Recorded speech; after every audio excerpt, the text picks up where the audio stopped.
एक बार की बात है, एक राजा शिकार करने के लिए वन में गए। एक हिरन को देखकर उन्होंने अपने घोड़े को उसके पीछे दौड़ाया। हिरन की पीछा करते हुए उनके बाकी के साथी उनसे पीछे ही रह गए। राजा दूर एक ऐसे जंगल में पहुंचा गया जहां मीलों तक पानी नहीं था। राजा को प्यास ने बहुत ही ज्यादा व्याकुल कर दिया था। जब राजा और कुछ आगे बढ़े तो उन्हें एक किसान की झोपड़ी दिखाई दी। राजा दौड़कर झोपड़ी के पास गए, जहां पर उस झोपड़ी के पास 8-9 साल की कन्या खेल रही थी। राजा ने उस कन्या से कहा, बेटी शीघ्र ही एक गिलास जल लाओ, मुझको बहुत जोर से प्यास लगी है। उस कन्या ने राजा को आम मुसाफिर समझकर एक खाट लाकर डाल दी और बैठने के लिए कहा तथा जल का एक गिलास लाकर राजा के हाथ में थमा दिया। राजा ने देखा कि पानी में तिनके पड़े हुए हैं, जिनको देखकर राजा को बहुत क्रोध आया और उसी आवेश में आकर उस कन्या से कहने लगे कि तुम्हारे पिता कहाँ हैं? कन्या ने उत्तर दिया, मिट्टी को मिट्टी में मिलाने गए हैं। राजा को लड़की पर और ज्यादा क्रोध आया, परंतु प्यास लगी थी, जल पीना था, इसीलिए राजा ने क्रोध को दबाकर कहने लगे कि और साफ जल लाओ। वो कन्या जल लाने के लिए फिर से झोपड़ी के अंदर गई।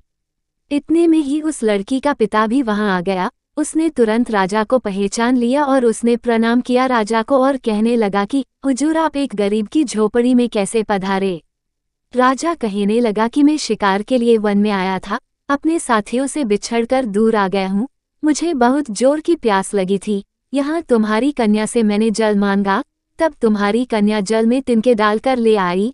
जब मैंने तुम्हारे बारे में पूछा तो उसने कहा कि मिट्टी को मिट्टी में मिलाने गए हैं।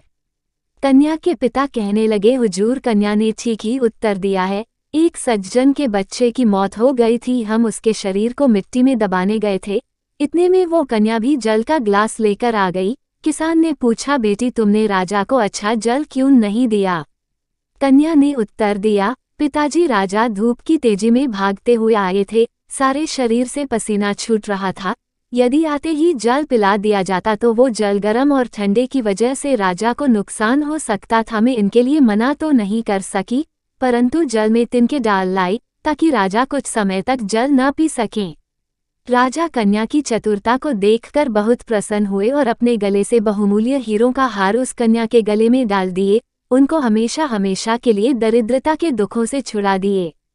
जब यहाँ का राजा भी प्रसन्न होकर यहाँ के दुखों से हमें छुड़ा देता है, तो फिर परम पिता परमात्मा राजी हो जाए तो फिर किसकी समर्थ है जो हमको किसी प्रकार का कष्ट दे सके। परंतु परमात्मा को प्रसन्न करने के लिए सच्चे प्रेम की आवश्यकता है।